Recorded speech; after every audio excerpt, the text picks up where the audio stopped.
Bones Unfiltered podcast.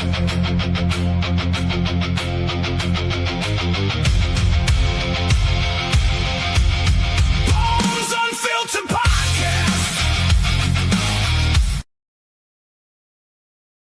Ladies and gentlemen, welcome to today's episode of the Bones Unfiltered podcast. This is the special needs edition, number 8, I believe. And today, I'm blessed to be to have the wonderful Ariel Hill, who she's got a unique story to tell about the Lee Specialty Clinic. So today is the first episode this week, and then next week we're also going to have another individual on talking about their experience. I believe they are actually a family member that actually goes to the Lee Specialty Clinic. So the good thing about Miss Ariel here is she actually did clinical hours there, and we're going to get into that.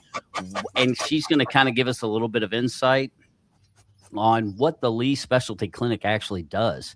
Because as you all know, was quite unaware of this clinic until just a few days ago. So, but before we get in with Miss Ariel and get her started and start grilling her about this awesome organization that really needs our help, I do want to quickly add to the stage this. This is the town hall rally flyer that is for the upcoming current meeting that's going to be held at the Annex building in our capital in Frankfort, Kentucky on July 17th at 1 p.m. Now, I unfortunately won't be able to attend that. I had prior engagements already set. However, for those of you all that are going to go out and protest on this, people are going to go out to have their voices heard about various things. Now, at this specific town hall, I don't know if they're going to get into the Michelle P. waiver. I don't know if they're going to get into Medicaid cuts. I don't even know for sure if they're going to mention the Lee Specialty Clinic. However, I'm sure it's probably going to come up. So without that being said, without further ado, I'd love to welcome Miss Ariel Hill to the stage. Ariel, welcome today. Hi, thanks for having me. Well, thank you for being on the show. And like I say, everybody, this is going to be a great show because this really is a very important organization that needs our help. And this young lady right here actually got to witness it. So Ariel, but as we kind of get into getting you to the Lee Specialty Clinic, let's kind of fall back a little bit and let's kind of talk about how you got into what prompted you and what brought you into obviously she's got some scrubs on here, ladies and gentlemen. So she decided to become a nurse. So what prompted you to do that, Ariel? And when did that start? Well, my nursing journey started. I got my certified nursing assistant certification when I was 19. Yeah, 19. So that's what started the whole thing. And that 36 now. So I guess we can do the math there. A long time ago. But what prompted me to become a nurse? I originally wanted to teach history in high school, and I don't really know what happened. I just one day decided that I wanted to do more and be able to give back to the world a little bit. And when I just sat down and thought about it and talked to my mom about it, I decided I could do that by being a nurse. Excellent. Now, where did you go to school to become a nurse? Because I believe you're from Campbellsburg, Kentucky, correct? Yeah. And, okay. I started with becoming a licensed practical nurse, and I did that through an accelerated program at JCTC. And then I started to get my registered nurse through Midway College, but my mom passed away in the middle of that. And I'm sorry. At that point, I just figured it was time to move back home. So I finished that degree through Galen there in Louisville. Oh, okay. Galen. And they've got quite the reputation too. So yes. Now, once you became a nurse, then now where exactly did you start your career in your nursing aspects? Was it at a hospital? Was it a nursing facility? Where did you start? I started in the very beginning at a long-term care facility in Oldham County, the Richwood Nursing Home. I don't know if they're still called that now or not, but and then I worked at quite a few different long-term care facilities as an LPN until I got my RN. Once I did that, I started out at Baptist in LaGrange. Oh, nice. Now, how'd you like working out there? At Baptist. Mhm. Oh, I loved it. It was a good place to start. I think I was there 5.5 years, and then I transferred to the East Point Outpatient Surgical Center that's also owned by Baptist. Oh yeah, that's the one out off of Old Henry, isn't it? I think Yeah, Old that's Henry the one. and over by off the Gene. Yep. So yeah, that's a nice facility out there too. So It's now, what did you super do nice. when you went out there? Because a lot of things they do out there is, to my knowledge, is like surgical stuff. Oh yeah. I was a packing nurse, so I would recover all the surgery patients. Oh, nice. That's wonderful. And they do a Heck lot of yeah. pain management out there too. Really, they have a great pain management team of doctors out there. Oh, I didn't know they did pain management out there. Mhm. Yeah, Huh. that was probably one of my more favorite experiences out there, just because it was just so interesting seeing all the different injections they do and different procedures. Oh, nice. Now, did they do like welcome, Miss Judy? Did they do the like spinal what do they call that? Where they go in and they for people with back injuries, where they go in and inject the spine and do the spinal ablations and stuff like that. Yes. Did they do that there? Yeah, they did. Hmm. They do lots of epidurals with steroid or without. They do the ablations, and they do it on all levels. You know, your cervical and your lumbar and your thoracic spine. Very, very interesting. That is cool. Now, did Mhm. you, when you were doing your nursing, you obviously had to do some clinical hours in pediatrics. How did you cope with that? I enjoyed it. I actually wanted for a long time to be a labor and delivery nurse, so I Oh, really really? enjoyed. I enjoyed peds. I loved labor and delivery, and then I loved psych. But um, my pediatric rotation, all of them, they were actually there wasn't anything remarkable about it to kind of scare me away from peds. I just I think we did one rotation in NICU, and you saw some stuff in there that was sad, but Oh, nothing yeah. to scare me away. Yeah, I loved working with kids. Did you really? Well, that's Mhm. interesting, and that's good. That's very good. Now, you let's see, was it you and I talking to where you oh man, I'm having a brain fart now. What we were talking, because we would mention something that you had done in with regards to your nursing, and I'm gonna have to circle back to it because now I just drew a blank. But anyway, well, besides that, obviously, you eventually wanted to kind of get into pursuing your career to the higher level, which is nurse practitioner. And it's to my understanding you've already done all the class. You're kind of ready to do all the final skill outs, and just kind of put the cherry on top of the ice cream and Yeah, finish it off. Well, when are you projected to be done with that, or do you know?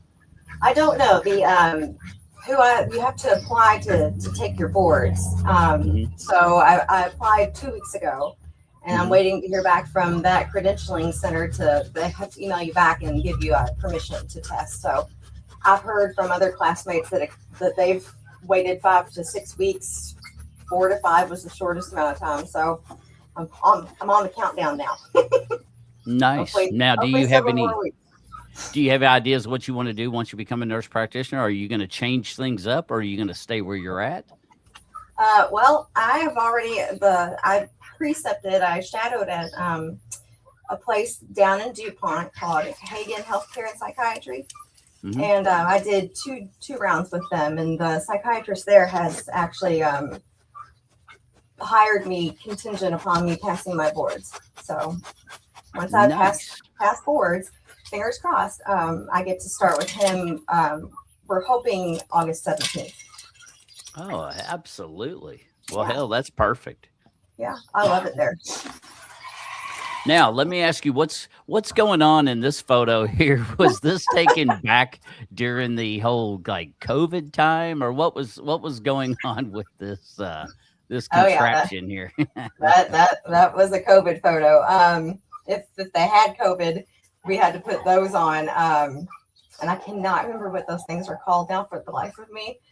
But oh my gosh, it's you when you took them off, it felt like you were coming out of a spa treatment. Not a pleasant one either because the humidity. Oh, I bet. Yeah, and just getting them on and tightening, that was a whole thing. But yeah, Well, I hadn't seen this version. I've seen the other really? ones that can encapsulate, and they've got the tube that kind of goes down to like a little Yeah. a pouch that went on your hip. Now, did you Yep. have that pouch? Was it just on your more on your backside where we can't see it in the photo, or We didn't was have it or is that what with this was these. all about? That's what this was all about. We did have those pouches when it all began, but then this kind of took over. I wish I could remember what those things were called, but don't quote me. I think they ran kind of like on negative air pressure or whatever, where you were just breathing in your own air because you can't see it, but that contraption around my face, that shield has this plastic part that would go right around here, and you wanted to make sure everything was nice and tightly sealed so you weren't breathing in that air. Oh, Right. What a pain in the Yeah. what. oh yeah, they were. Oh gosh. We did Now- like them. Lots of us comically would laugh because we liked those better than the mask that we had to wear because at least you could see our faces. We said. Right. Yeah. Well, that is true. Yeah, that Yeah. is very true. At least you can see what somebody looks like. Exactly. Now, when obviously you ended up doing clinical hours at the Lee Specialty Clinic. Now, you did mention that your school actually kind of turned you on to the Lee Specialty Clinic. What do you mean by that? Like, how did they kind of know, or what did they have that was kind of in cahoots with the Lee Specialty Clinic? Well, when you do your graduate program and then you get ready for clinicals, you're technically supposed to find your own preceptors, a nurse practitioner or psychiatrist that you shadow. And for that particular term, I was out of time and out of luck, and I hadn't found anyone. So NKU, Northern Kentucky University, has this agreement kind of thing that if you can't find your own, they'll find one for you. Now, you might have to drive a little ways, but they'll find one for you. And they found the Lee Clinic, and that was the first I'd ever heard of it. So, and they apparently use Lee Clinic quite often. I know that I precepted with Jennifer Gordon, a nurse practitioner there, and she had multiple Northern Kentucky University students. No doubt. Now, how long did it take you? It took you a little while to drive. What did it take you? About almost an hour? Almost an hour. Mm-hmm. Yeah. Yep. That's a pretty good haul back and forth. And you had to do that, what, 5 days a week? No, you had to have 125 hours there. So there were some weeks that I did 4 days. Most weeks I did 3 days there. Yeah. So that's a lot of driving. It was a lot. Now, of when driving. they had you out, what exactly did they have you do on your clinical rounds while you were there each day? Well, I didn't technically do much.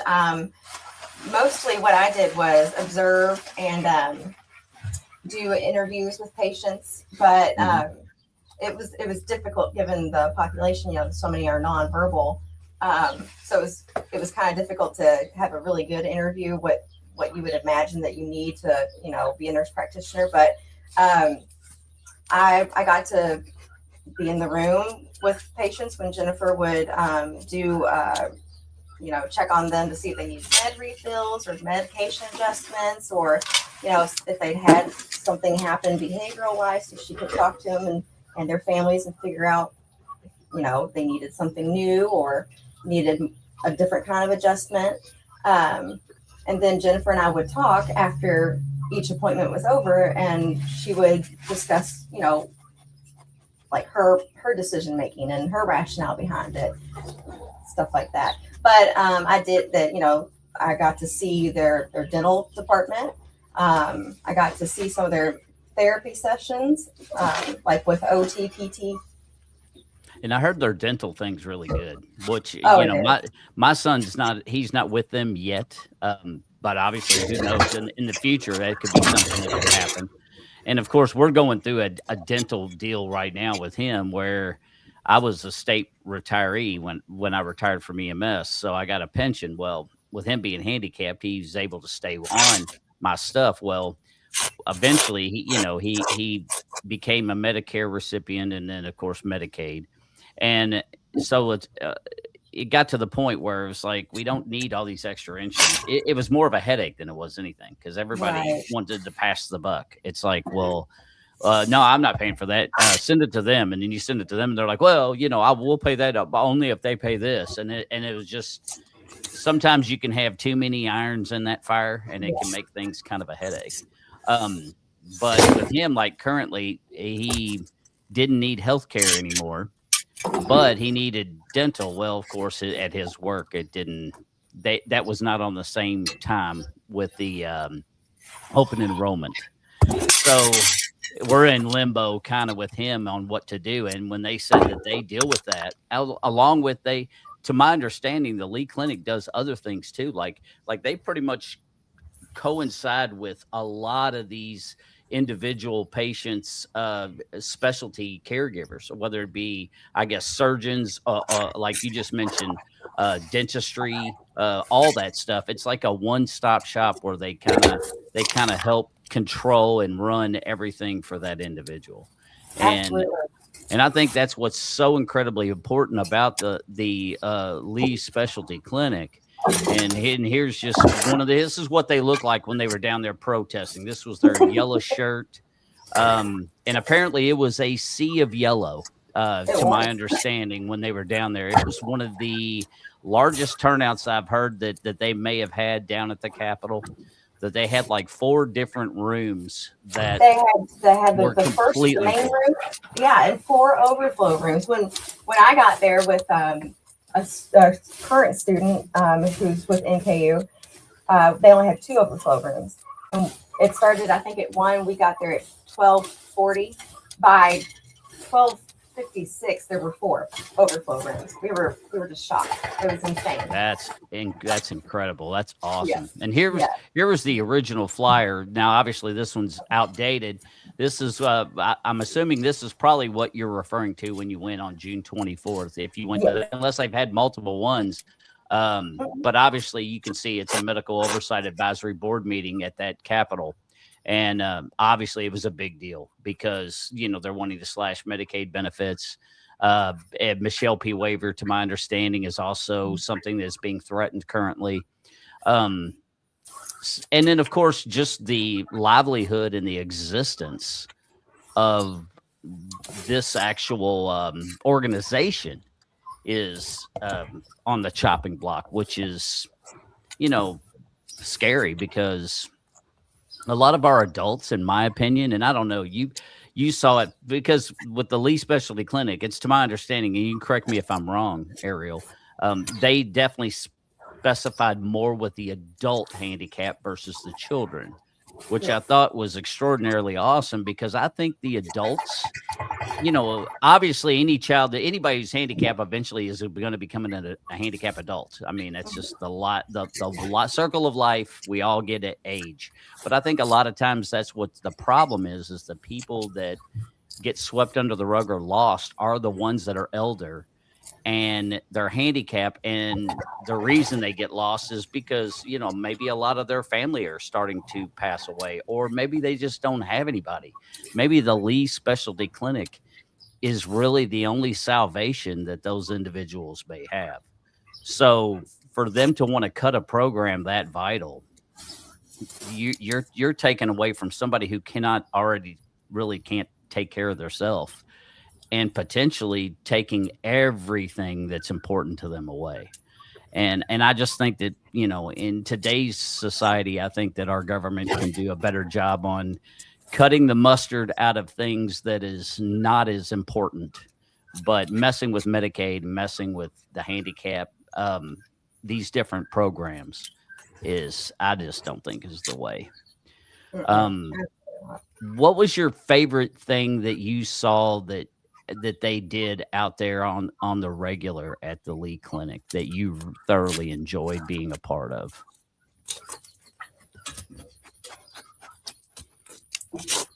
I don't know if it's really a thing. I I thoroughly enjoyed it. They had crisis meetings for patients that would be in crisis, and it was kind of like their last stop before something, serious were to happen to, when other facilities might not want to have them as a patient anymore because of behaviors and stuff like that. Right. And I sat in on 2 or 3 of those intervention meetings, and they were spectacular. The whole team was there: therapy, dental, medical, psych, everyone. And each of them got an opportunity to talk to the crisis patient. But just seeing all those departments in one, communicating with each other and the patient and whoever was representing the patient at the time, how sincerely they cared about that patient, any patient. But in that setting, it was just amazing, because I've been in the hospital for interdisciplinary team meetings, and I'm not trying to say anything mean. It's obvious that they cared, but it was a different level of care. Does that make sense? Oh yeah. Like these Yeah, people, I can see that. It's kind of like your hospice nurses. It takes a special kind of person to be able to do that job, because that it job does. is certainly not going to be for everyone. Hence Very why I tough. asked you about the pediatric things too. Is same deal. I mean, Oh yeah. pediatrics. Some people they gravitate to it. They love it, and then other people could give two shits less if they had to deal with that. They just would prefer not to. Right. So, like in my career, one time I got lucky enough to deliver a baby, and I don't ever want to do it again. Never. See, I would love to do that. Yeah. Never, ever, ever want to do that again. So I got that t-shirt, I got it put up, but I'm like, yeah, I'm good. Don't need to go down that road again. But that's just me. Now, some people would probably be like, dude, I could do this every day. Yep. So, and that's the glorious thing about humans, is that we're all so different, but we need everybody to be different, Yeah. because that's what makes this world go round, and that's what makes everything work. Now, do you happen to know this lady in the picture next to this young man?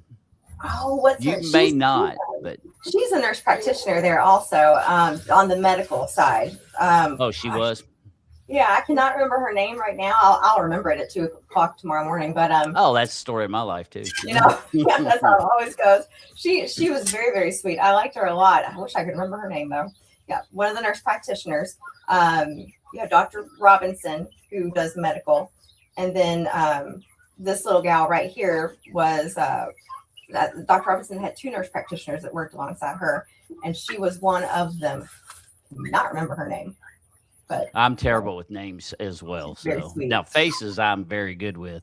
yes. Now this young man, I just love. I love the photo too, because he's got his AC/DC hat on, which I'm Yep. like, that's the shit. And he's got his little. I love his little tattoo. Is just badass. I'm just like, his cool little cat right here.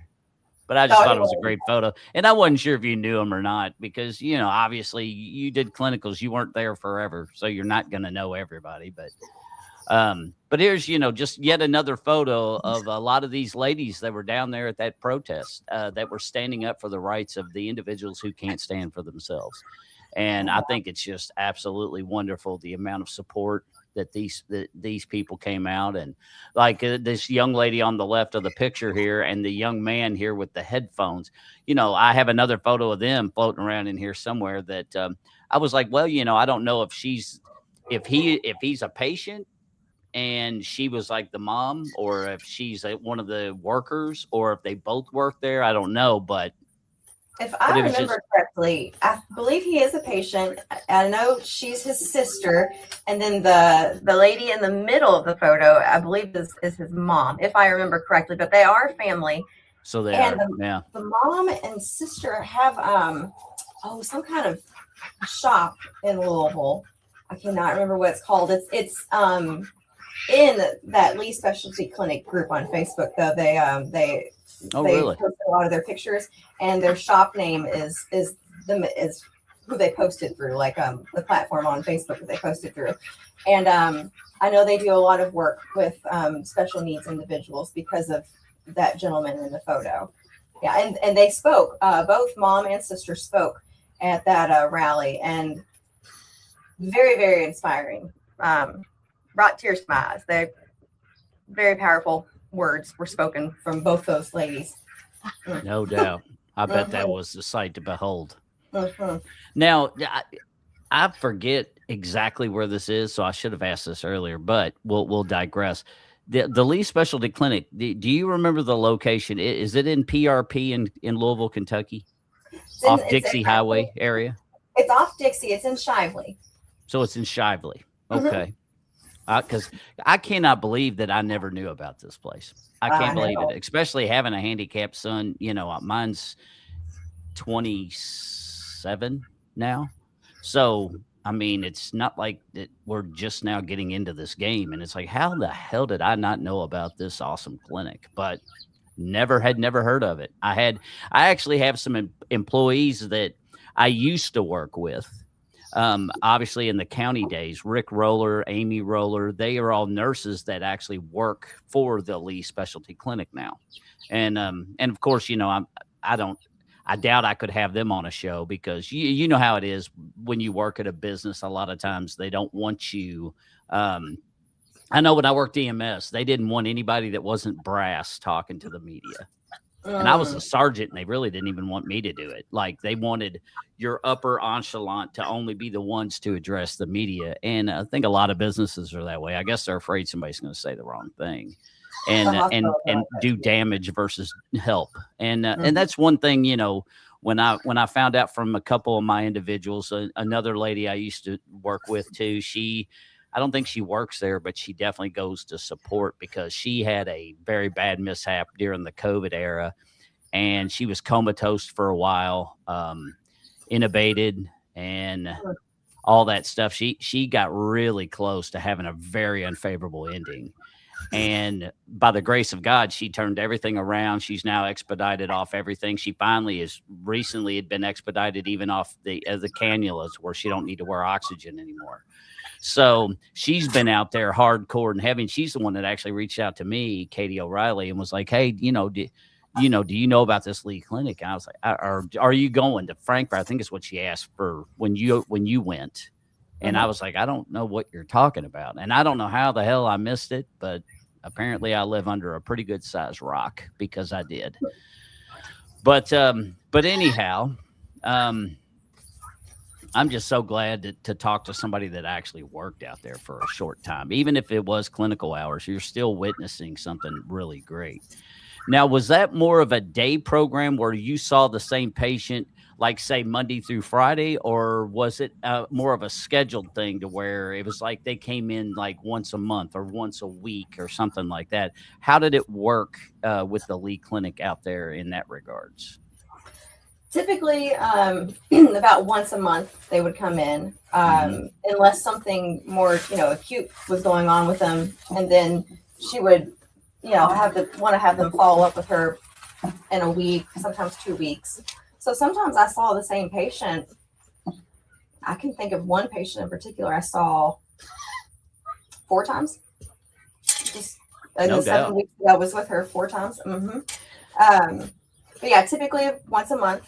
And Bingham Gardens, which is right next door to them, Lee Clinic they service the Bingham Gardens population as well, and those clients there are required to be seen once a month. So. Now, the Bingham Gardens, I don't think I'm familiar with that either. Now, do you know anything about that? Can you elaborate a little bit on that?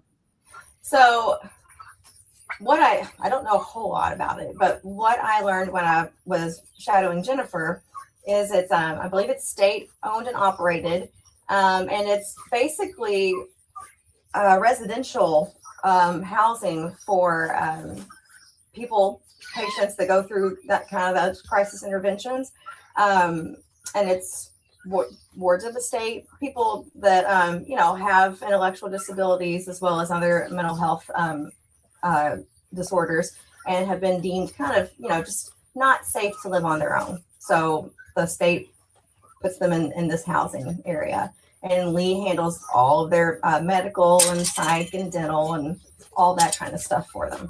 Oh wow! So Lee literally manages. They Yeah. not only do so you heard it right there, folks. They don't just do medical. It's not like they're just doing a treatment or here. I mean, this clinic actually helps people who cannot run their life to where they're safe, where they're protected, where they're good. How could anybody want to cut anything from a program like that? Is just beyond me. And they're the only one in the state like them. Yeah. What's up, Scott? Chris, welcome. Miss Wolf's in here. Just to take a quick second to say hi to everybody. Miss Judy was in first. Miss Judy, it's good to see you, honey.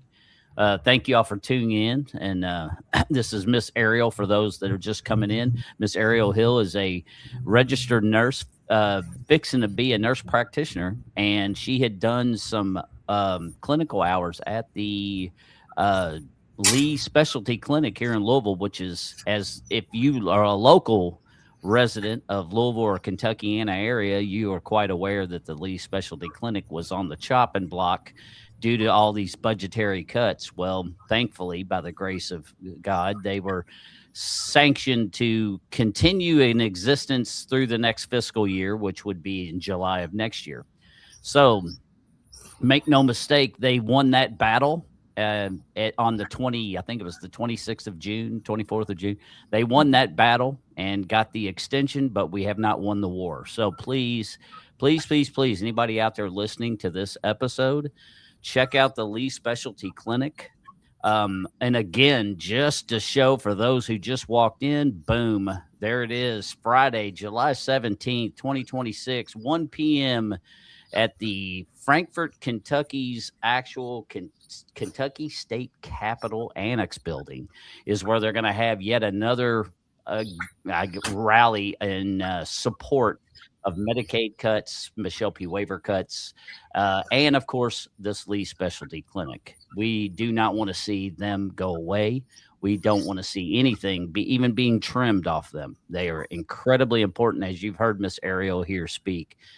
They do so much for our adult populace. And again, the adult populace are the ones that, I don't know, I could be wrong, but I would think that cuts coming from people like that would probably happen first because they probably get more benefits if they don't have families and they don't live with people. And so they probably get a lot more. And sadly, those would probably be the ones that would get hit first. And those are the ones that don't need to be hit at all. So we're trying our best to raise awareness, and I've got Miss Ariel Hill here with me today, who has been very sweet to want to come on the show and talk. Super awesome lady, very easy to talk to, and I'm so blessed to have her. So we're going to continue on. We're going to kind of we'll step a little bit away, and we'll come back and forth, obviously, to the Lee Specialty Clinic because that's what's most important out of all this. However, Miss Ariel is she's a pretty amazing woman as well. And the reason I say that is she's a mother of 3 beautiful little kids. I mean, they are just absolutely, and the one on the right there definitely looks like mama. But they are just adorable. But so here she is, a mom raising 3 youngins. She lives on a farm. If you could just hear the goat, I just heard him making noise. But here she put herself through school. She became a nurse, LPN. Then she became a registered nurse. Yeah, I believe you got your BSN. I did. And then she decided, hey, I want to go and become a nurse practitioner, which in today's society now, nurse practitioners are very, very, very important. And the reason they are is I don't know why this is. Probably my guess is schooling. But apparently from what I've been told, if what I've heard is true, and again, this is just my opinionated statements, do your own research. But apparently it's a lot harder for them to find doctors anymore because there's just not as many people wanting to go through all that to become a doctor. So nurse practitioners have really exploded because they've been very much needed. So even myself, when my primary care doctor retired, I have a nurse practitioner now, and I love her. She's awesome. So I don't have any problems, and I don't feel like I get any lesser care than what I would get from a doctor using a nurse practitioner, because we've got some pretty talented nurse practitioners in our state that I can at least speak for. So, but she is raising youngins and then going to school and trying to do all that on her own. So I definitely tip my hat to you. And I say they live out on a farm because they do. And as you can tell here, this was at a fair. They were standing probably in front of the tobacco stand there. Yep, at the state fair. Now, was that the Kentucky State Fair or was that a different one? Kentucky State Fair. Yep. Oh, it was the Kentucky. Yep. We go every year. Well, and you used to be in it, did you not, years ago? Because if I'm not mistaken, you were also a member of the 4-H club, correct? No, my kids have joined 4-H.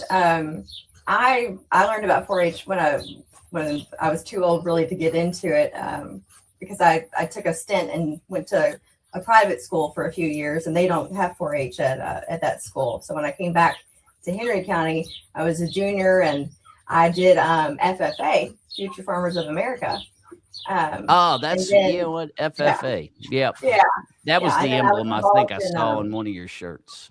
Oh, yep, you probably did. I was actually the secretary for the FFA when I was in high school. Oh, really? So that's probably what you probably saw that. Yeah, that's probably what I saw, and I thought I had a picture of you with that shirt with the cow, but I guess I don't. I thought that was at the fair. Now these must be yours, I'm assuming. They were. That was a few years ago, and both of those boys have new owners now. Oh, nice. Yeah. So do you all board horses as well? Is that what your dad does? No, my dad does income taxes. Oh, your dad's the one that does the income taxes. Mm-hmm. Oh, nice. So he just does kind of a little farming stuff, stuff in regards to like taking care of horses, or she's got a goat, which I'm going to show him here in a minute, because apparently he headbutts everything. Yeah, and he looks like he would. We were having a disagreement while we were talking. So now how much property do you have, if you don't mind me asking? We have 20 acres. 20. No, that's right. 20. Yeah. I knew you had told me, but I was trying to remember off the top of my head. Now, this is a great photo. And I couldn't remember if this was the same horse. No, was that this? That wasn't the same horse that was on the left of the last picture, was it? No, that was a different horse. He was a Morgan horse, and very, very fun horse. But as I started to get older and the kids, might be interested in riding, mommy hopes so. He was fun, but he was the kind of horse that he had a very fast walk, and he didn't really like walking. He liked to trot. So he really liked, we call them hot when they're like that, hot horses, because they don't want to slow down. So I decided to sell him and look for something, more just slower in case my kids want to start learning how to ride. No, I feel you. I love his little diamond shape on the tip of his nose. I thought that was so cool. It's like a diamond inside of another diamond. It looks like white in the center. It's just almost grayish. Yeah. I was like, wow, what a good looking horse. He was a fun time. Now, how many horses do you all have currently? We have 2. So you have 2. Now, what was the most that you've ever had at one time? Oh gosh. I would say, I think it was 6. I think we had 6 at one time. That was quite a number of years ago. My mom had texted me. I was out on a date or fishing or something with a former boyfriend, And like I said, this was forever ago. And she texted me something like, well, your dad came home with 4 baby horses. Holy. Like, what? So yeah, we had 7 at one time, because my horse at the time had broken out of our fence and spent one night away with a stallion next door, and she got pregnant, so she had a baby, and then he brought home 4 babies. That wasn't her, was it? No, Was it? no, Okay. that wasn't her. No, This one has this very mischievous look on her face, like she'd have been in some stuff. But I love her face. She was very much. She did not like dogs, so, and we have dogs, so we had to. I found her a new home too. We've had some bad luck with some horses, but yeah, she was very sweet, great with kids. Did not like dogs at all, to the point where she was dangerous with dogs. No doubt. So she'd put it to him if she could get to him. She would. Absolutely, yes. Mm-hmm. That is it's so funny, especially when she's been around, because you all have got dogs. Now this horse here is beautiful too. Oh, Very beautiful. Just, I love that light color. It's just so pretty. She was. We ended up. She was a very good little trail horse. Anyone could ride her. So we know some people that have. I think it's called the Jesse James Stables down there in Cave City. Let's see. They made a trade on her for a horse that I have right now. His name's Kermit. I've had him for about 3 years now, and he's what the kids need. He's perfect for kids. He was a kid trail horse for the longest time. Oh, no doubt. Yeah. Now my uncle, he used to board horses. He had one that her name was Sugar. She was a little bit bigger than a pony, but she was definitely kind of a runt, I would say. She wasn't an actual pony, so she was just a little bit bigger than them. So I would imagine she was pretty runty, but she was really, really good with children. Like, she was so gentle. It was unreal. Whereas some of the other ones that I would ride occasionally, where there was one, it was kind of more like what you described. He didn't really have a slow gear, and I was like, dude, I need slow, man. Ain't no horseback riding.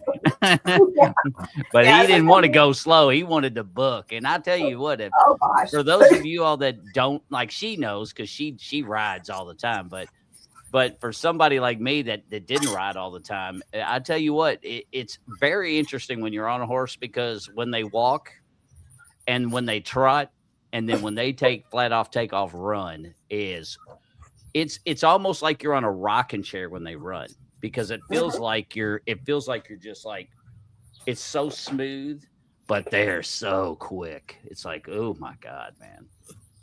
Really cool. Now, did you do any equestrian stuff where you actually did like show horses and you dressed up in the little outfit and you rode like, prim and proper and did the little jumps and all that good stuff? Did you do that?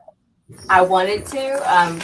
That's how I started learning. I started learning to ride on Morgan horses, and the people that taught me did and still do a lot of horse shows. But at the time, I forget why I didn't do it. I can't remember. I think I was just really busy with high school, because I was also one of those kids that was very focused on making sure I took all the honors classes and all the AP courses. So I was extremely busy, a little nerdy. But I did. There ain't nothing wrong with that. No, my dad and I did take a couple of our horses to a couple of local horse shows that the little county fairs throw here and there. And did like halter class and a couple of Western rides with them, and they got a couple of ribbons from that. No, that's cool. Now, did you ever do any kind of barrel racing or anything like that? Nope. No, I wanted to, but I'll be honest, I started riding when I was 16. I was born with a love of horses, but I never got to start learning how to ride until I was about 16 years old. So kind of came in. No doubt. Yeah, that's a lot later than I thought. I figured you would have started, way sooner than that. So that's very interesting. Yeah, my mom was a single mom until she remarried to my stepdad. So She was kind of like me, you do what you do for your kids, and she took a lot of sacrifices to do the best she could with me. So yeah, no, horseback riding lessons. I don't even know what they cost now, but back then, I just know they were expensive, and she was more artistic, so it was piano lessons. Oh, the But my hell, there ain't dad nothing was a wrong with horse that either. guy. Yeah, my stepdad's a horse guy, so luckily, we both kind of strong armed her into the horse world. Now, the one cool thing about Miss Ariel here too, which some of you all may not know what this is, and I'm fortunate enough that we got the ability to understand what this was and to experience it with Brandon many moons ago. This was back when he was, I don't even know how old he would have been. I guess he'd have probably been 5 or 6 or something, I guess. But anyhow, Miss Ariel here was a part of a company that actually did hippotherapy. And for those of you all that don't know what that is therapy for handicapped individuals or for anybody that's just being rehabbed, but it's rehabbing on a horse.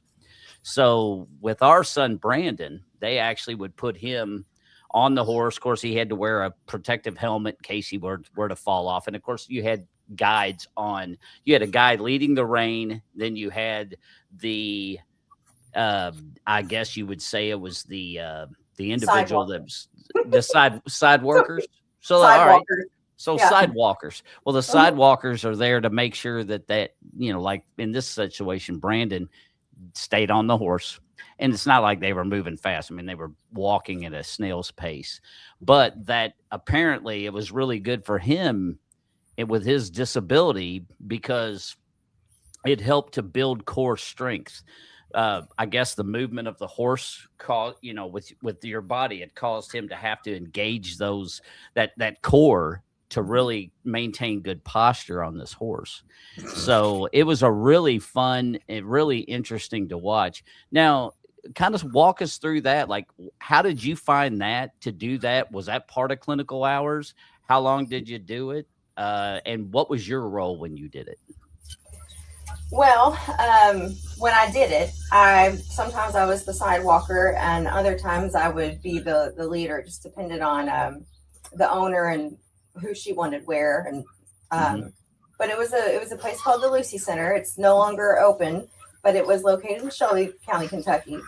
And I started that when I was 13. My mom knew that I loved horses so much, and she found this place, and mainly she found it thinking, okay, this would be a great start for her to get to know how much work it's going to be to have a horse, because I clean stalls. I would go around and fill up all the large water troughs, and they had an assortment of animals too: goats, llamas, alpacas, you name it. But oh, really? So I started there doing that, and then we found out that she also did those hippotherapy lessons for children and adults with a handicap. So I got started helping out with that. If I recall correctly, there was a camp. She had a little horse camp, and then it just grew from there for me. I told her how interested I was in staying on and helping after that 2-week camp was over. So I volunteered out there for, I think, 2 or 3 summers doing the hippotherapy. I loved it. Just want to take a quick second to say hi to Miss Val for joining in. And Miss Val says that to tell you hi and that she loves your name. Oh, thank you. So Miss Val is another one that, like everybody in here, I've got a certain eclectic group of individuals, both men and women, that are incredibly supportive of me. And I can't say enough about all of the individuals that are currently in this room. And I know you may not be able to see the comments because I didn't really tell you how to bring it up. And you may not be messing with it to figure it out, but you can see it. Wolf said, she said hi. Scott Braley's in here. He's a guy that does a lot of music production now. Used to be band management, but now he does productions. Chris Wells, he's a guy from Echo TV. So if you don't know what that is, he works for Echo TV, which is a religious-based television programming that put out different kinds of movies and stuff. I guess it's kind of like well, I don't want to say Turning Point USA, but Turning Point USA is obviously it's they have a certain guideline. Now, I'm not saying that's what they do, because it's not, but it's religious based. So they do movies, they do TV series, stuff like that, but it's all religious based. And it's all, I'm assuming, I don't know where Echo TV actually distributes to everything at, to be honest with you. I'll have to dive into that. But anyway, Chris is in here. And of course, Miss Judy, she's always very pivotal with watching everything. So I'm very blessed to have certain individuals, and there's a lot that tune in after the fact. So we're very lucky with that. But let's get back. We can kind of get back to some more photos. But I just wanted to welcome everybody. Thanks, Chris. I appreciate that, brother. And he said to tell you, hi, Miss Ariel. Oh, hi. I tried to comment, but I have to join through YouTube, and I'm not very tech savvy to a degree, so I don't want to do that on the off chance that it kicks me off of here. Well, you're in good company, because I'm not very tech savvy. You should have saw the shit show yesterday. And apparently, I can't say the word. Starts with an R, and I'm old, so it's an inappropriate word apparently, but it starts with an R. And I said that word on TikTok, and then somebody come in the room and they're like, Bob, what's up? And I was like, oh, I said the R word, and yeah, apparently I got banned for three days. Oh God, I can't do lies. They said I'm hate speech. I was like, hate speech? I was talking about myself. I was like, I ain't hating on nobody. But apparently you can say the F word, and you can say all sorts of derogatory crap, but you can't say that word no more, even though that word back when I was a kid was actually a diagnosis. But no, I got banned on Facebook once for telling an aunt that she posted a picture of some cute dog or something at the Humane Society, and I said, don't worry, we can hire someone to kidnap my dad so he doesn't get mad about it later. And Facebook banned me. I got Facebook jail for I think it was a week, honestly, because I was talking about kidnapping someone. I thought, oh my gosh, that was totally a joke. No. Now every now and again you'll hear a noise on Ariel's end, and that's probably this guy right here. Yeah. Apparently this guy. She's bad.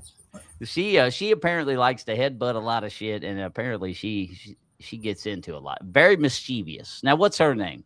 Her name is Daphne. Daphne? That's a great name. I love that name. Yeah. She's finally going to sleep in front of me. I think the heat's gotten to her. She's done being bad. For now, for this 5 minutes? For this 5 minutes, yeah. You definitely got a lot going on at your house, I have to say, because she's also got, it looks to me like, and now I don't know if you still got this little guy here. Oh yeah, no, she's going to be 13 in September.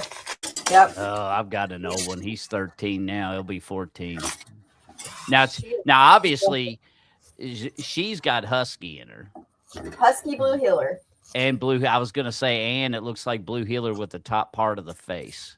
Oh yeah. So I had a blue heeler back in the day, but man, she's so beautiful. What a pretty dog.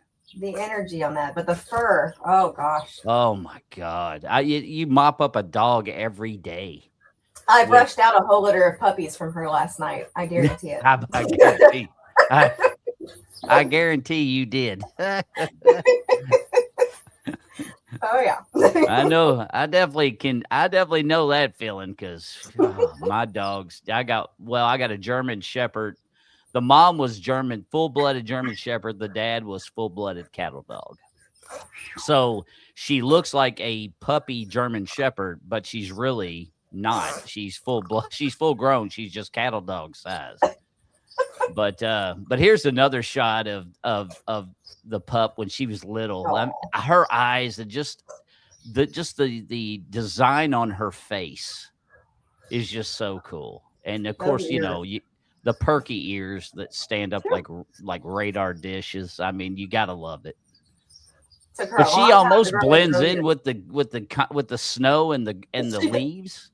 She does, doesn't she? Yeah. I mean, she's almost camoed up.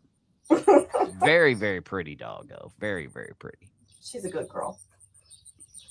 and getting up there in the age, which Oh yeah, that sucks. You know, it does. nobody wants to see that, but and then just to brag on her little ones. Now she's got one child that that has really bad ADHD. What do you mind saying which one, or do you not want to? If you don't want to, don't do it. But Oh no, it's my son Aiden. He has ADHD, and it's finally pretty well under control now. But it took a couple of years of a lot of medication adjustments.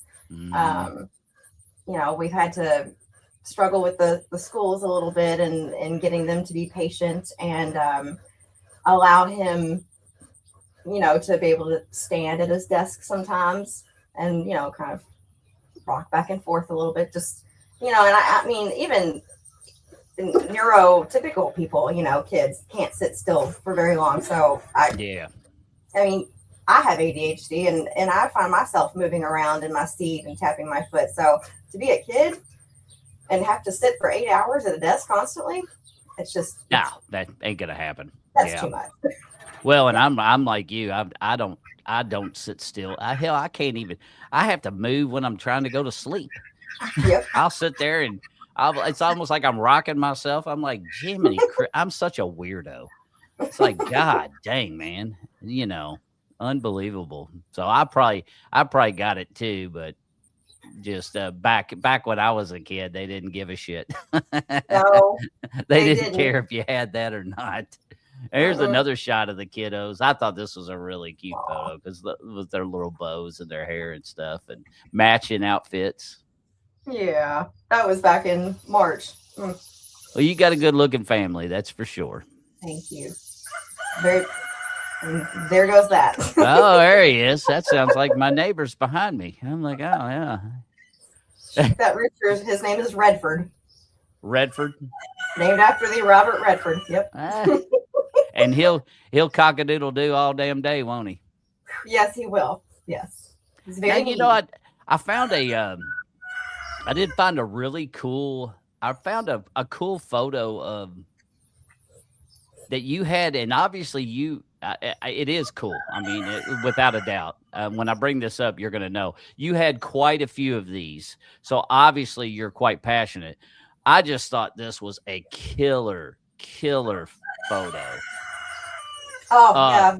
that turned out, and you had not only did she have this one, she had I don't even know how many were on there when I was stalking your site. You had so many.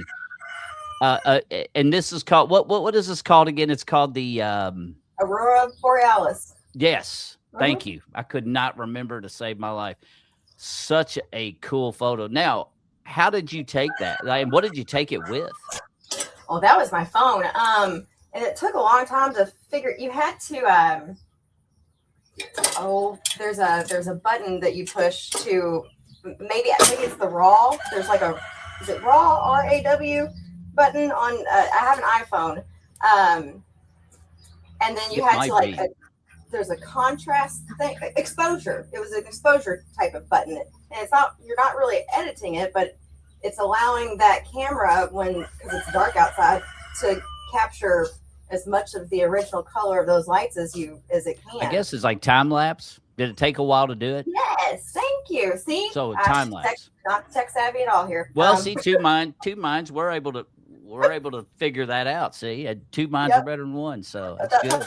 It was time lapse. So yeah, I can't believe you did that with your phone though. Like that turned out and all of them turned out really good. Like I was It like, was damn, I don't even know which one I like better. Like I was looking at it and I was just like, that is just so damn cool. It was gorgeous. And like a lot of people think, like our son, they're like, if you ask people what color's our son, they're gonna be like yellow or orange, and it's like, no, it's white. And they're like, what? And it's like, yeah, the sun it's not yellow, it's not orange, it's white. But the color you see in the sky is just due to all of the atmospheric stuff, like dust, pollutants, and all that different stuff. And I'm sure that I don't know for sure, but I would assume that maybe plays a little bit of a role with the way this is. But what you captured there was just absolutely amazing. I just thought that was so damn cool. In Alaska, I mean, if you can see it like that here, wow. My dad got to see them in Iceland once, and I they. bet that was awesome. Oh, the tour he went on. It was, of course, at night, and they told people if you want to try and capture it, you want to take a video for sure. And it was the breathtaking. He said the video was breathtaking to someone like me. He said, but to just see it in person, he said the video just didn't do it justice. And the video I was could only fathom. beautiful. Yeah. It was spectacular. Well, that turned out what you did. When I saw those, I was like, I know it really doesn't have anything to do with what we're talking about, but I got to talk about this because it was just so damn cool. But but where you live at, you're out on 20 acres. You're out far enough to where when it gets dark, it's dark. Mhm. Whereas in the city, when it gets dark, you walk outside and you're like, with all the damn lights everywhere, it really never feels dark. And you really don't ever really get to appreciate, in my opinion, the stars because you cannot see them near like what you can at your house. Because you just don't have all that city background lighting to just wash everything out, But yeah, that I just had to bring that up. I saw that. I was like, man, that is so cool. And just to throw up now this picture was just comical. So I figured there was probably a pretty good story behind that.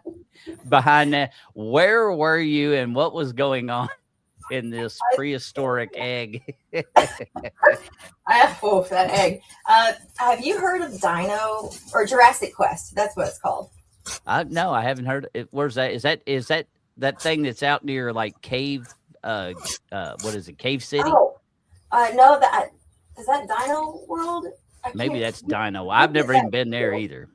Jurassic Quest. It's like a traveling kind of show.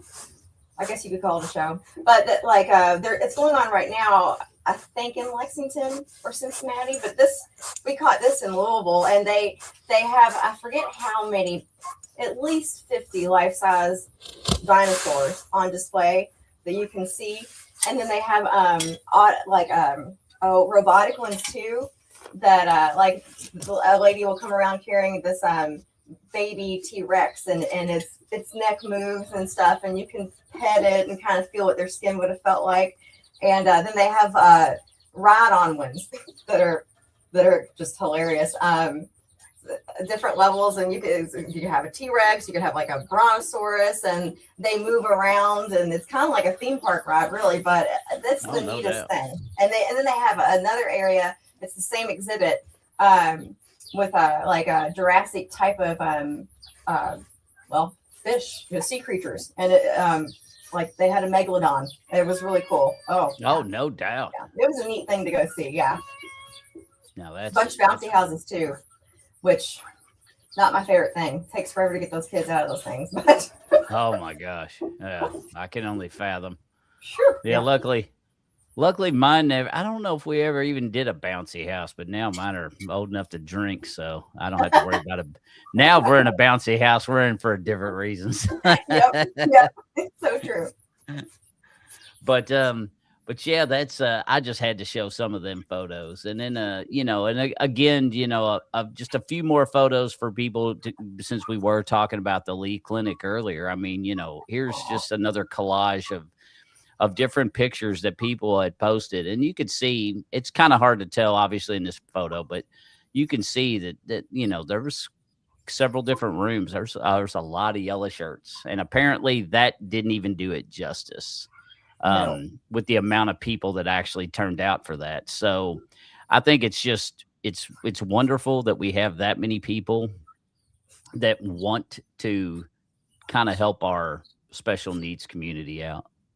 If I recall correctly, I think it was a patient's mom and dad that had all of those yellow shirts made. I forget how many shirts that I knew the number that day, but they had them made. And they gave them away because I wanted one. So I asked her. I didn't have any cash though because I didn't think they'd be doing stuff like that. I said, "Do you have Venmo?" And she said, "Oh, we're giving these away for free." Oh wow! So they had all those shirts made, and it was in like the hundreds. It must have been several hundred shirts, and giving them away for free just so they Wow, could that's help get the cool. word out. Yeah, I thought that was pretty awesome.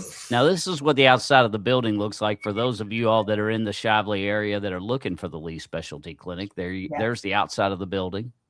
And again, Miss Nice in Ariel there. said it's in Shively. I don't know exactly where without looking it up because again, I'm learning about the Lee Specialty Clinic too. I can't believe that I knew nothing about this place, especially doing all the stuff that I've done for so long with EMS too. It's I don't know how long it's been there. Do you know? Do you happen to know how long they've been established?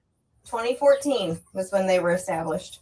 2014. And it's to my understanding that they actually originated, or at least a group of people that originated that set up the Lee Specialty Clinic were actually at the oh crap. What was the it was the psych place out in Anchorage. Oh, is that I'm drawing Central a blank. State? Central State. Thank you. I was going to say I've been there a bazillion times, not as a patient, probably should have been, but not I think as a quite there patient. was. But so you did go there. I used to go in there a lot, but I rode Middletown, so a lot of times if Anchorage wasn't in quarters, we'd have to go, Okay. over to Central State and get patients and whatnot. But apparently, if that's true, that's where it kind of got its spark, and then they moved out. I guess they moved out wherever they could to get a good place to be in. Looks like they've got a nice facility. So, Oh, it's gorgeous inside. is it really? It is. It's phenomenal. You go straight through those doors, and you have this huge waiting room area with a large reception desk, and I mean it's very eclectic. They have nice. It's not like going to your local doctor's office and sitting in those chairs with those hard plastic arm rest or anything.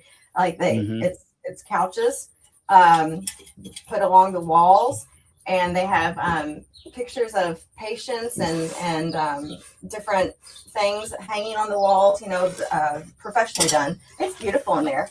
And then you have to go through locked doors to get to where the offices and other rooms are.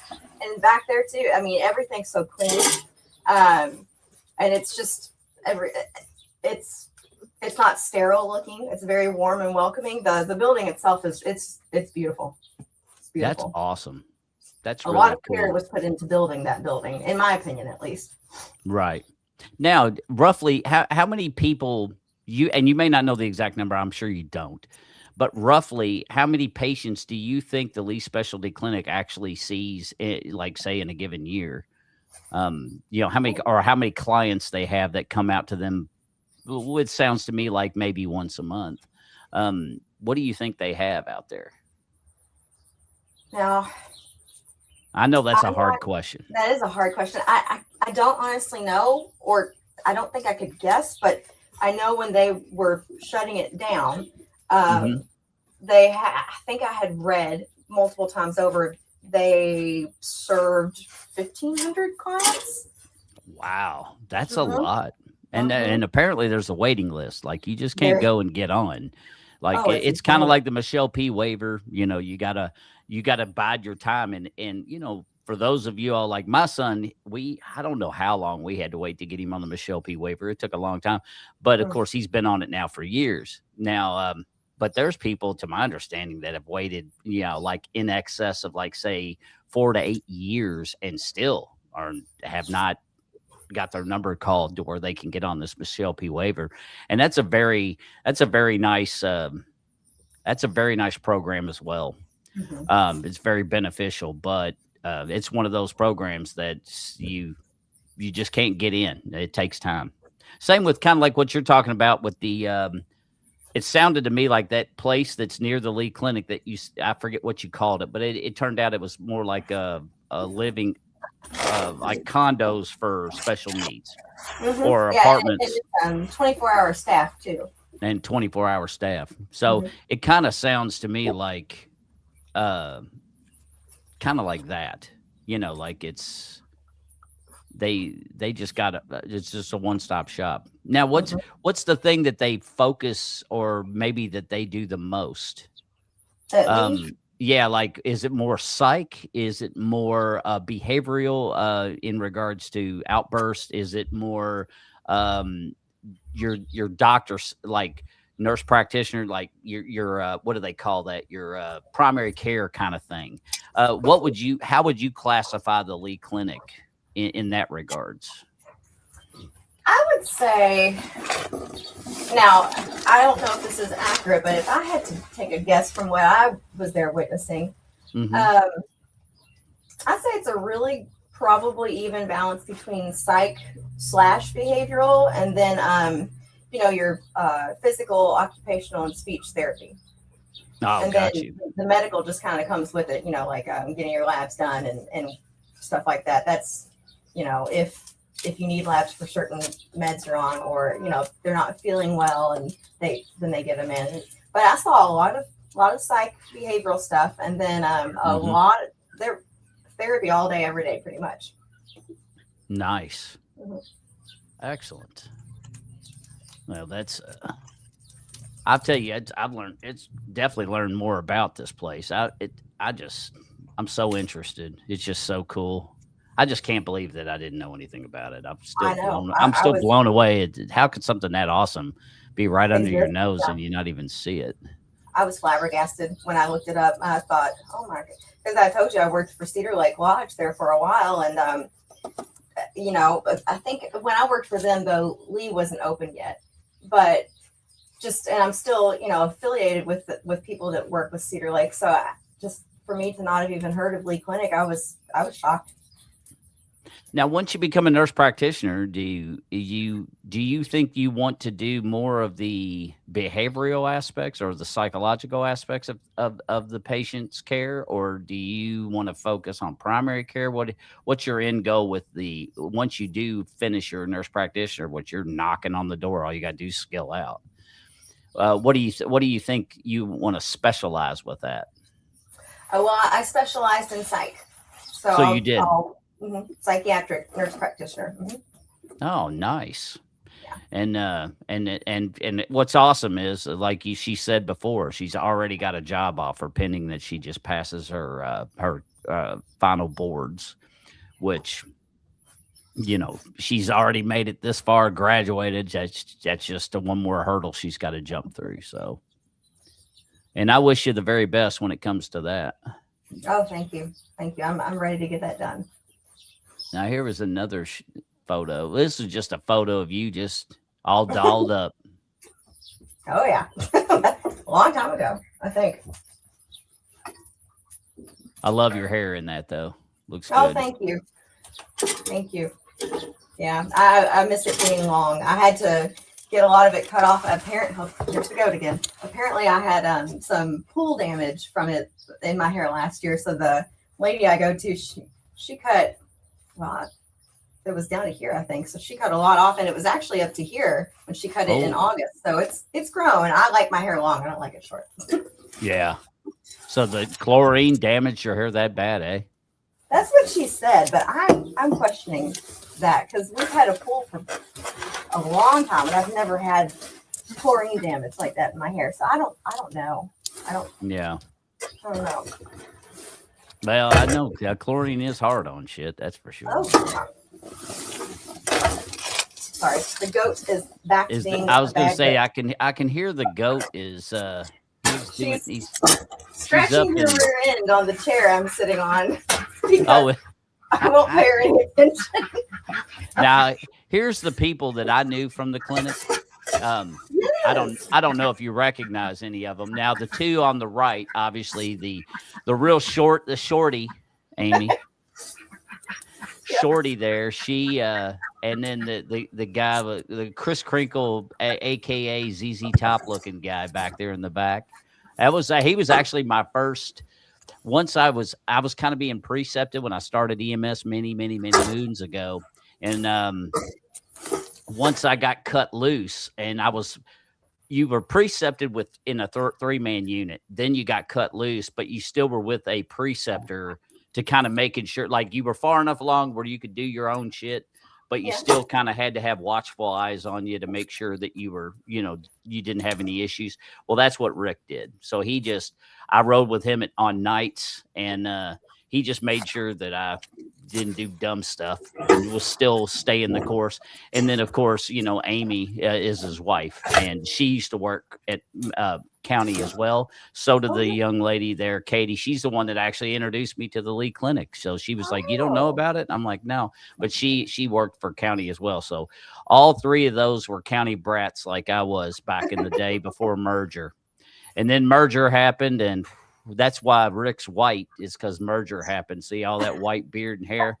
It's he's only like 26 years old, but no, just kidding. But still, that's probably why he turned white.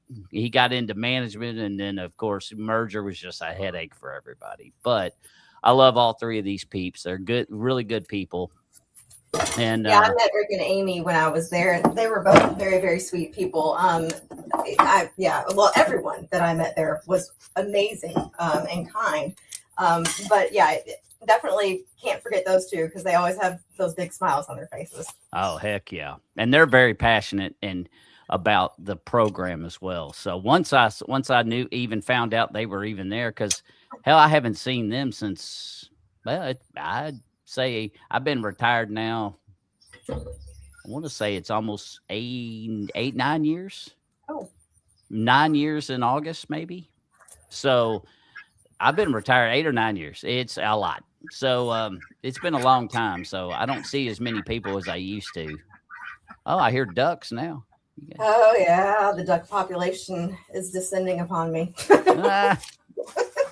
You're like the queen bee. They're all coming like, why is she on the porch? Why is she talking into this computer? I had one in my shower for the past week, and I finally put her back. She was trying to hatch an egg, and then it didn't work out, and she and I were both over it. So she finally went back outside 2 days ago. She's probably over here checking on me, thinking, is she going to kidnap me again? I tell you what, ducks are incredibly intelligent too, because when I rode EMS, now you may know, even though you're not from around here, so you may not, but you've been in Louisville enough, you probably know where Baptist Hospital is. Oh yeah. But the Baptist Hospital off Kresge in Louisville. Well, I used to go there. Obviously, that was one of the hospitals I frequented the most because I rode Middletown. So that was one that was always that suburban hospital, or now it's Norton's Women and Children's, but in Jewish East, those were all hospitals that were all in a cluster right there in the East End. So those were the ones that were the closest to us. So we went there the most. Well, at Baptist, they had like the ambulance is parked out here. Then the building kind of goes back a little bit, and it kind of L's over, and you had the ER entrance back here. Well, right to the right of the ER door, they had it was a landscape thing in the sidewalk that was for a tree. So it wasn't super big, but it had a bush underneath the tree, and it had the tree. And anyway, a mama duck she laid her eggs there. Well, sadly, we would see this duck. She would lay all the time. They would stay there and have their babies there in that same spot. And it got to the point where people would leave out saucers of water or like put out little bits of food and stuff for them too, because I mean, this went on forever. Well, finally one year, the mallard, I don't know if he got hit by a car. I don't know what happened to him, but he apparently obviously died. Oh. Well, mama had the eggs, and the other mallards were coming in wanting to obviously eliminate those eggs so they could, hook up with her instead. And of course, she's trying her best to defend the nest. Well, she was smart enough to where when these other mallards would come in, and one would almost try to draw her off the nest, she'd come off to fight with him, and then the other one would try to go in and get the eggs, and then she would turn around. Well, you could tell this poor mama was getting exhausted. So she finally was smart. When they would show up, she would waddle her ass and wait till the electric door opened up, and she would go in the ER and go up to the security station, just squawking, just quack, quack, quack, quack, quack, quack, quack. And then they would get up and they would come outside with her, and they would run the mallards off. So she would get a little bit of a break, and then I she'd love go and that. sit back and rest on her nest. And then once they came back again, then she would go back in. And it was so comical to be standing there at triage talking to a nurse, and all of a sudden you're hearing, it's like, did the Aflac duck just walk in this bitch? Because she would come in just I love that. raising Cain, man. But that was her way of saying, hey, I need help. And security That got up and helped her. It was so awesome. It was so hilarious. It was That's it was adorable. it was one of the coolest things to ever witness. I But bet. Yeah, that's comical. That's so funny. Oh my gosh. but what's bad is after those eggs hatched, I never saw Mama again. So I guess Maybe after she thought that this is not the best place to lay these eggs. yeah, maybe so. Either that or she finally, hooked up with somebody else and they picked a different spot, I guess. Yeah. But I thought it was really neat. Yeah, How she would go in there, because it's just interesting how animals like that can actually communicate with you. Like they can figure shit out. And for her to absolutely. know, if I go in there squawking, these guys are going to come walking out with me, and then they'll run them off. I mean, it's like she didn't have to speak English, but she got the job done. So I just thought it was so neat. So sorry for that story. I just had to tell it because I heard that when I heard that duck squawking, I was just like, oh, that brings back memories. Makes me think of that. That's adorable. Gosh. Oh yeah, it was so stinking cute. That's for my sure. dad, that story. I love that. And it went on, like I say, for years, and then that's why I knew something was bad. Once I saw her trying to defend the nest, I said, "Daddy must have died." And I don't know how, and it's sad because I don't even know if ducks, if their mate dies, will they eventually? Because I know they stay mates for life, but if one passes, do they move on or do they not? I don't know. I don't know. I know. Right now, I know I have one female and two males that we lost our other three duck hens, and then I did hatch in our incubator this spring. I hatched 3 little duck eggs. So I think from what I can hear their noises so far, I think I've got 2 females and a male in there. So I don't know. I'll have to look that up. That's pretty interesting. Yeah, it is interesting. And that's and now do your ducks is your pond close to the house? It's not super far away, but it's not super close. So when I first started with the chickens a couple of years ago, I got some ducklings, raised them up, and my husband took them out to the pond when they got old enough because he thought they would enjoy it. Well, 2 nights later, out of 4, only 2 were left. So something had gotten them. So we took those remaining 2 to our Amish friends because he wanted some ducks for his barn. I have one Amish friend. He's very, very funny. Got the driest sense of humor, and he loves animals. And I know that sounds funny because everyone knows they have a lot of animals, but this guy, like, he's got a bunch of miniature horses that he breeds. And my dad one day said, "Well, what do you do with them? Why minis?" He said, "I just think they're cute, and the kids love to ride them." It's just so he's funny, but he wanted some ducks, so I gave him those 2 ducks, and then I waited a while before starting over with ducks. And they free range all day long, and they've got to know it's there, but they don't go down to the pond. Now they do give my pool the eye, But, do they? yeah, they've never been in it though. Thank God. Like, thank God for that. Good. Yeah, Goodness gracious, boy, that'd be a mess. over. Now, do you have a above ground pool? I'm assuming. Yeah, we have an above ground pool. We put in a big water trough. My dad dug out an area in their little run and installed a water trough and made it into their own little duck pool for them. So I think that appeases them. Now, Miss Mary says sometimes she thinks that they do find other mates, and she says sometimes they might not. I guess it just depends. It's probably just like any, Kinda like people, right? any other situation. Yeah. Sometimes they may say, you know what, that was my guy or that was my gal, and I just don't want to do it with anybody else. So Yeah. I'll just finish up life the way that it is, I guess. But that's very interesting. But thanks for chiming in, and welcome, Miss Mary. I appreciate you coming in, honey, as always. And Miss Mary's yet another one that I talk about. That she tries to make everything, and I know people can't make everything. I mean, hell, it's and sitting through an hour and a half show or a 2 hour show it can be hard, but a lot of people, some people really dig podcasts. But I tell you, these peeps that are in here now are just actually they're just outstanding people. So I'm really glad they're in here to hear your story. And again, when we upload this, when it's all said and done, it's going to be on all platforms. So Lee Specialty Clinic, you are going to be disseminated either today or tomorrow, and within 24 to I'd say 48 hours, you should be on all platforms that Buzzsprout puts up. So I should say most. I don't want to say all because I don't even know. I'll tell you what, Ariel, some of these damn podcast channels that this is going to be uploaded to, I've never even heard of. It's like there's like 12 that I was like, I've never even heard of these. So you're going to be on a lot of platforms, a whole lot. But Spotify is probably the biggest that people know.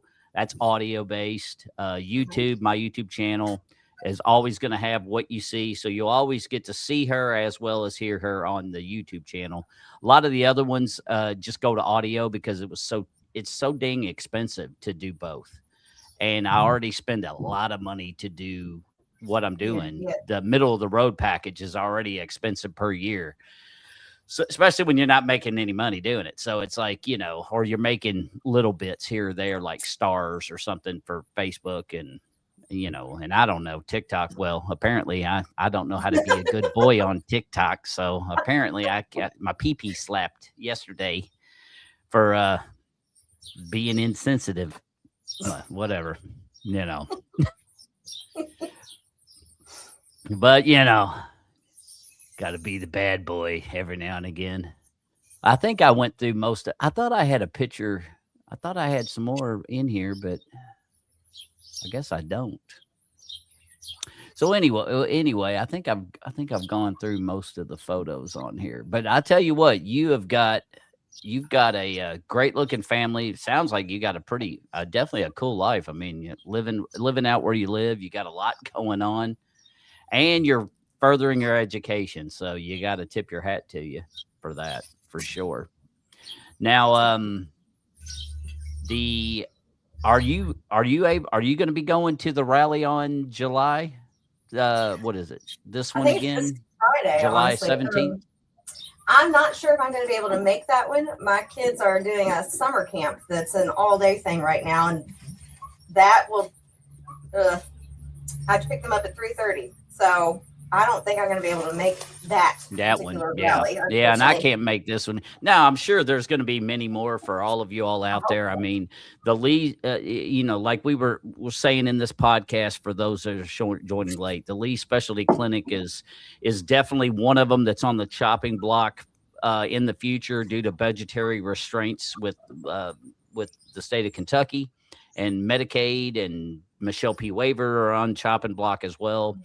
But we want to raise awareness so much, and that's why Miss Ariel is here, because she's very passionate about the handicapped community. She's a very passionate nurse just in general, and she got the privilege thanks to her school, because she didn't really know where to get all of her clinical hours.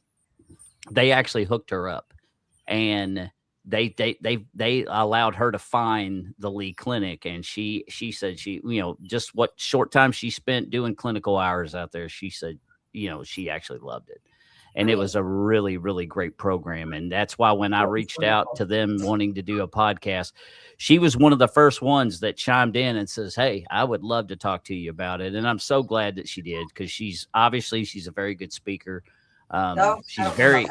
She's very easy to talk to, and she definitely gave me some knowledge of the Lee Clinic.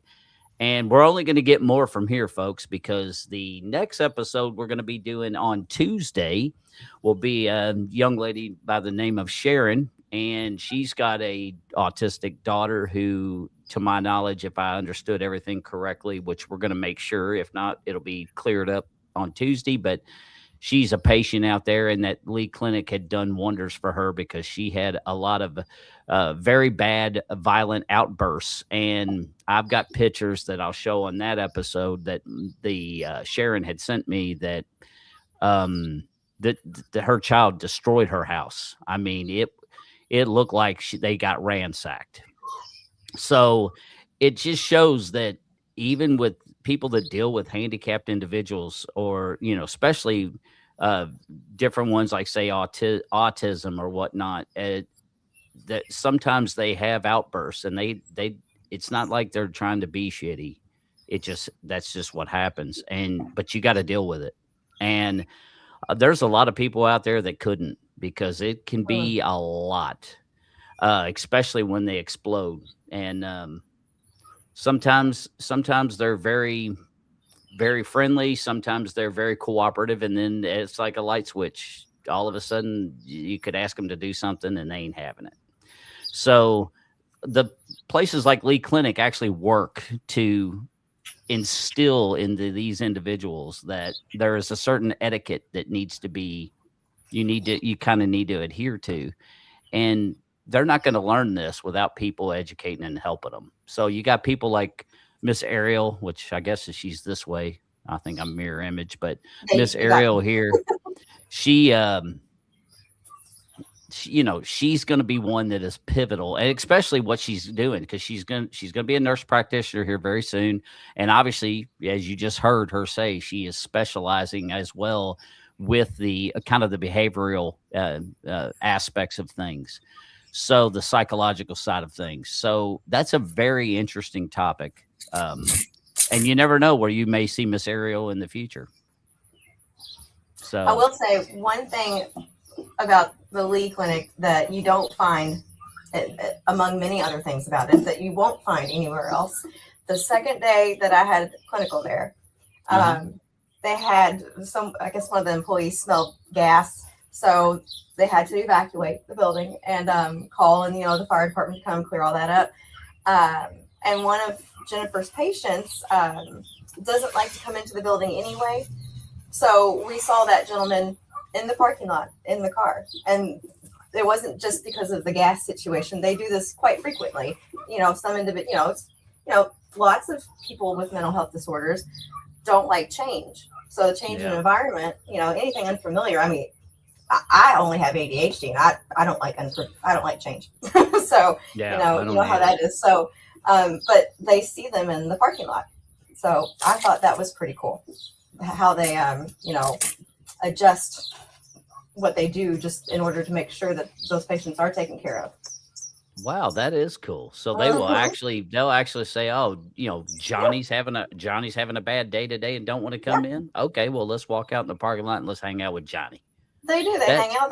They ask how they're feeling. They go through the whole spiel that they would go through in the office, but they do that in the parking lot just to make sure, because lots of those patients and their family, they drive from hours away.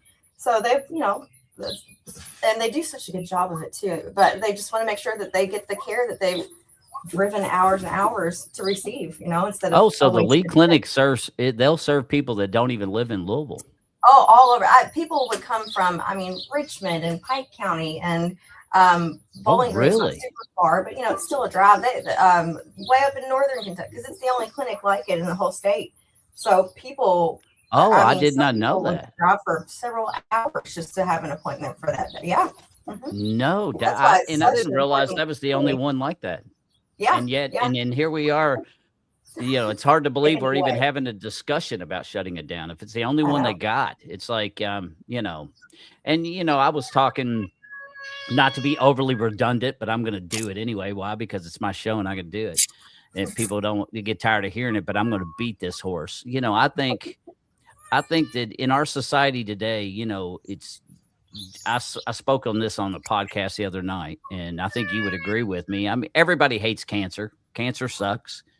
Cancer is the absolute worst, but it is a billion-dollar charitable industry that happens all the time. And to me, it's noble, but if I had the ability to donate millions of dollars for something charity wise, me personally, I wouldn't want to be in the cancer basket with everybody else because it already makes so incredibly much amount of money per year, to my understanding. Now that's just what I've heard and what I've read. Now, granted, you got to do your own research on shit. And again, anything we've said today on this podcast is our opinion on stuff. So we especially me, I don't pretend to be something.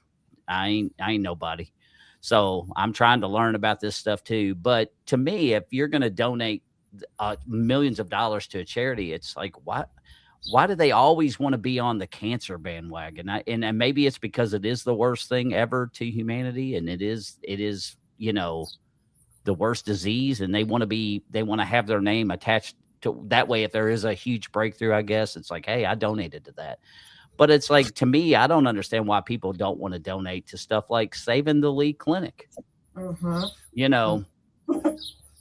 it's just like, why would you not want to donate to that or donate to the Special Olympics? Like I was saying on a podcast before, the thing that irritates me about the Special Olympics is the fact that the handicapped people, because there's less of them, I guess, and it's more popular, like with sporting events, you've got fall ball and spring ball for kids with no disabilities.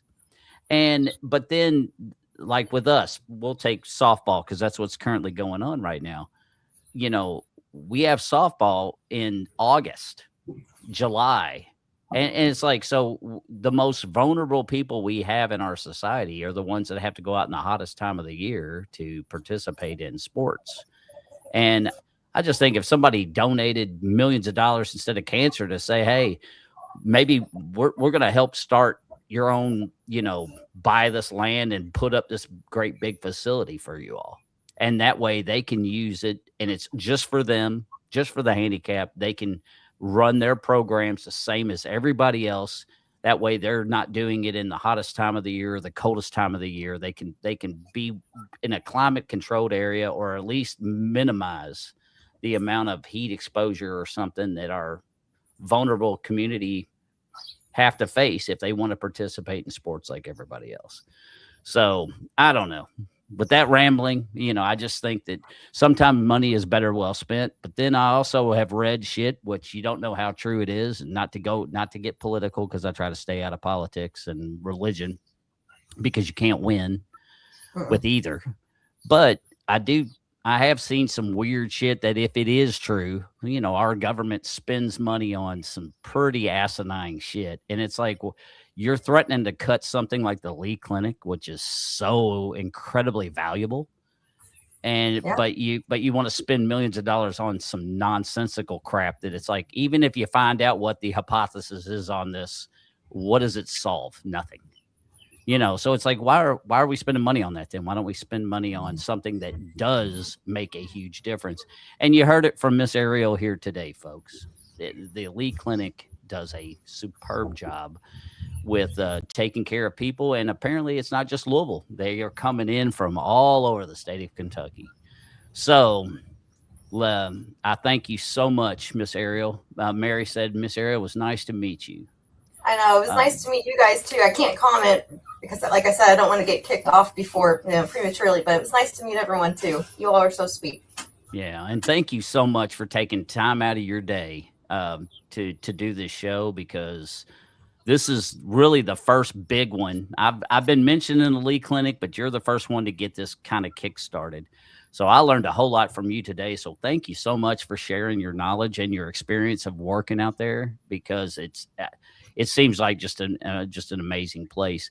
And we're going to see what's going to happen. Like I say, I got Miss Sharon up in the future, and apparently there's some other people that want to participate as well. Now, as for staff, I don't know if that's ever going to be a possibility. It probably won't, because I'm sure their upper echelon's going to be like, hey, first of all, we don't know Bones. That's just, it's kind of like, the charity stuff. I sponsored a golf scramble for Cozaires for kids with my business. And I told them, I said, hey, I would love to, do the podcast. Well, apparently they must have looked at me. They looked up podcast. Well, when they saw Bones Unfiltered podcast, and I have a music side, which is for up and coming musicians. Well, I am not the cleanest mouth. Now, I do pretty good on this because I try to tell myself, don't say the F bomb. Don't, try not to cuss other than stuff that's like shit or damn, whatever. That's regular television. But I've tried not to on this because there may be more sensitive ears or some, that may see this show. And I want to try to be respectful. But I love to cuss. I cuss a lot, especially working EMS all them years. So my music side of things tends to all have explicit content because I let everybody we say whatever the heck we want to say. And if you want to drop an F-bomb, you drop it. But I think they saw that and then they thought, well, that must be what his show's about. And we can't have all that foul language. Well, I wouldn't have done that. But they don't want me to do the podcast, but that's okay. So I'm going to participate in the golf scramble and at least donated stuff. But anyway, this special needs podcast is near and dear because of Brandon, but because of stuff like saving the Lee Clinic and meeting people like her that are in the medical field. She's going to be in our community all the way up through a lot of people's lives. So you never know. You may get her as a doc in the future. She may be one of them that takes care of you. And she's young, so she's going to be doing this for quite a while. She ain't going anywhere anytime soon. So Ariel, I wish you the very, very, very best. I can't wait to hear how everything pans out once you finish your skill outs. And once you start the new job, I hope you enjoy it and love it. And anytime you want to be on the show, I would love to have you back on. You've just been an absolute dream. And thank you so much for letting me stalk your life to kind of get photos and put up to ask questions about. I appreciate you letting me go through your personal page like that and to gather some intel on you. And again, just for you taking time out of your day to try to step up and help with this podcast to try to help and see what we can do for the League Clinic, because if we can save them, dang, that's going to be, I would love to say that you and I we're a part of the solution of that at the end. And we helped get them be a part of that solution versus the problem. I hope it works out. I really do. I hope that this doesn't die after one fiscal year of bailout. Yeah. I don't see why it should. And I think that the bean counters out there need to start looking at what are we really dropping our money on, and is this really a worthwhile venture versus, well, let's cut this program, which we know is worthwhile because our handicapped people need us, folks. And some of them need us way more than others. And some of them do not have family. Like my son's fortunate enough. He's got a big family unit that rallies around him. But there's some people out there that Lee Clinic may be the only people they have. Don't take that away from them. I mean, they may not know how to survive on their own. And this Lee Clinic, apparently, I mean, you've heard stories from her, and she was just an outsider doing clinical hours.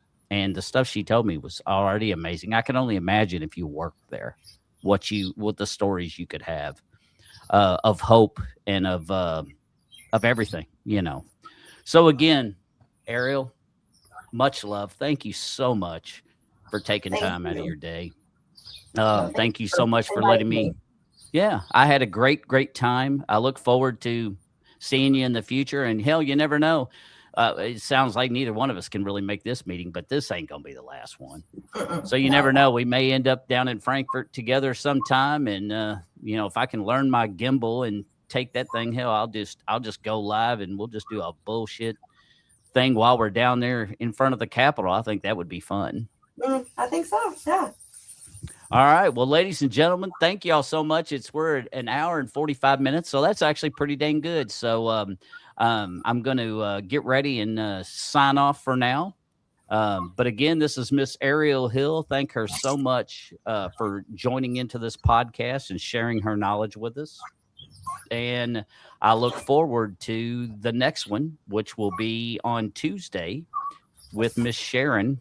I think her last name was Raymond, if memory serves. But Miss Sharon Raymond's going to get on here and tell her story, and we're going to continue to kind of push and talk about the Lee Clinic. So more to come on that. As for Special Olympic wise athletes out there, ladies and gentlemen, there are definitely some I had spoke to at our softball game last night. There are several other of my Special Olympic kids that I want to have on the show to brag about their life achievements. So there's definitely more of them that are in the pipe that are going to be coming down. So for those of you all that are interested in listening to a handicapped person brag about their life achievements and stuff that they've gone through, but also hear about the struggles they've had to deal with, then obviously this podcast is going to end up being for you. So thanks again, Miss Ariel. Best of luck to everything. And everybody out there, be good. This is Bone saying be good or be good at it. And we'll see you on the next episode. You take care. Peace. You too, honey. Bones Unfiltered Podcast.